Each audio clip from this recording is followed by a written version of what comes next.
안녕하세요. 오늘은 중년 여성들이 다이어트를 시도하면서 흔히 겪는 어려움과 그 근본적인 원인들에 대해 이야기해보겠습니다.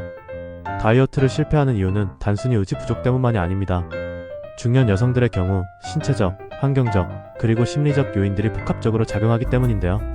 오늘은 그 원인과 해결 방법을 하나하나 구체적으로 살펴보겠습니다. 첫 번째, 기초대사량 감소입니다. 나이가 들수록 우리 몸의 기초대사량은 자연스럽게 감소합니다. 이는 하루에 소모되는 칼로리가 줄어든다는 뜻인데요. 젊었을 때와 같은 식사량을 유지하더라도 살이 더 쉽게 찌는 이유가 여기에 있습니다. 이를 해결하기 위해서는 근육량을 늘리는 것이 중요합니다. 구체적으로는 주 2에서 3회 근력 운동을 추천드립니다. 예를 들어 월요일에는 스쿼트를 15회씩 3세트, 팔굽혀펴기를 10회씩 3세트를 진행하세요.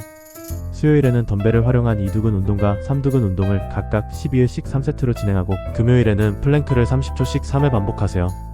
이러한 근력 운동은 기초 대사량을 높이는 데 효과적이며 운동 후에도 지속적으로 칼로리를 소모하게 만듭니다. 두 번째, 호르몬 변화입니다. 중년 여성들은 폐경 전후로 에스트로겐과 같은 호르몬의 변화가 급격히 일어납니다. 이로 인해 복부 비만이나 체중 증가가 쉽게 발생할 수 있습니다. 해결 방법으로는 호르몬 균형을 맞추기 위해 규칙적인 식사와 충분한 수면을 유지하는 것이 중요합니다. 또한 식단에 피토에스트로겐이 풍부한 음식을 포함시키는 것이 좋습니다. 두부, 콩, 그리고 아마씨 같은 음식은 호르몬 균형을 유지하는 데 도움을 줄 수 있습니다. 필요시 전문의와 상담하여 적절한 호르몬 치료를 고려해보는 것도 방법입니다. 세 번째, 잘못된 식단 선택입니다. 다이어트를 한다고 무조건 적게 먹는 것은 오히려 독이 될 수 있습니다. 특히 단백질과 좋은 지방을 충분히 섭취하지 않으면 근육 손실로 이어질 수 있습니다. 이는 기초대사량 감소로 이어지고 결국 요요 현상을 초래합니다. 해결책은 균형 잡힌 식단입니다. 아침에는 삶은 달걀 2개와 아보카도 슬라이스, 그리고 통곡물 토스트 한 조각을 드세요. 점심에는 닭가슴살 샐러드와 고구마, 저녁에는 연어구이와 채소볶음을 권장드립니다. 이러한 식단은 단백질과 건강한 지방, 그리고 복합 탄수화물을 적절히 포함하고 있어 다이어트에 효과적입니다. 네 번째, 운동 부족입니다. 중년 여성들은 바쁜 생활 속에서 운동을 소홀히 하는 경우가 많습니다. 하지만 운동은 단순히 체중 감량뿐 아니라 건강한 몸을 유지하는 데 필수적입니다. 매일 30분 정도의 걷기를 기본으로 시작해보세요. 예를 들어 아침에 집 근처 공원을 빠르게 걷거나 저녁 식사 후 가족과 함께 산책하는 습관을 들이는 것이 좋습니다. 걷기 운동이 익숙해지면 계단 오르내리기나 짧은 조깅으로 강도를 높여보세요. 다섯 번째, 스트레스와 감정적 섭취입니다. 스트레스를 받으면 단 음식을 찾게 되는 경향이 있습니다. 이는 일시적으로 기분을 좋게 해주지만 결국 체중 증가로 이어질 수 있습니다. 스트레스 해소를 위해 명상이나 요가 또는 일기쓰기 같은 활동을 통해 감정을 관리하는 것이 필요합니다. 예를 들어 매일 아침 10분 동안 깊은 숨을 들이마시고 내쉬는 명상을 하거나 저녁에는 하루 동안 느낀 감정을 일기에 적어보세요. 이러한 습관은 스트레스를 완화하고 감정적 섭취를 줄이는 데 효과적입니다.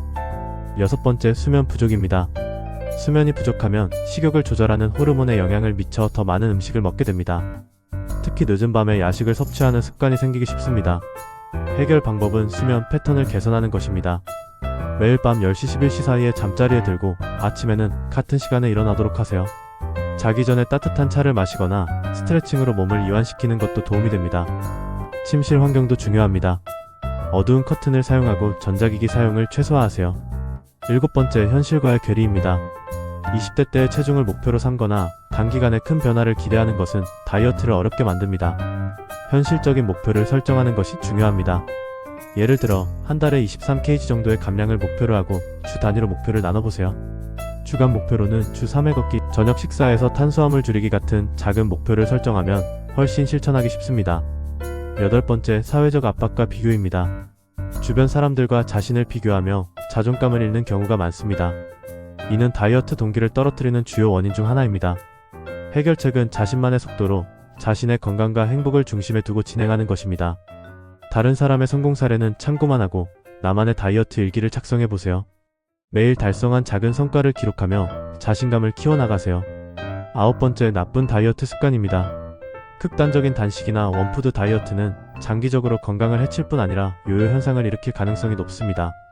지속 가능한 다이어트 방법을 선택하세요. 예를 들어 아침, 점심, 저녁 3끼를 정해진 시간에 규칙적으로 섭취하세요. 간식은 견과류 한 줌이나 그릭 요거트로 대체해보세요. 무작정 굶기보다는 식사량을 조금씩 줄이는 방식이 훨씬 효과적입니다. 열 번째, 지속 가능성 부족입니다. 다이어트를 하다가 중간에 포기하는 경우가 많습니다. 이는 지나치게 엄격한 규칙 때문인 경우가 많습니다. 자신에게 맞는 유연한 계획을 세우고 실패하더라도 다시 시작할 수 있도록 마음의 여유를 가지세요. 예를 들어 주말에는 평소 먹고 싶었던 음식을 적당히 먹는 자유시간을 가지되 월요일부터는 다시 계획에 따라 진행하세요. 이런 유연한 접근법은 다이어트를 지속하는 데 큰 도움이 됩니다. 이렇게 중년 여성들이 다이어트를 실패하는 주요 원인 10가지를 구체적으로 살펴봤습니다. 다이어트는 단순히 체중을 줄이는 것이 아니라 건강한 생활 방식을 만들어가는 과정입니다. 오늘 말씀드린 팁들을 참고하셔서 지속 가능하고 건강한 다이어트를 이어가시길 바랍니다. 시청해주셔서 감사합니다.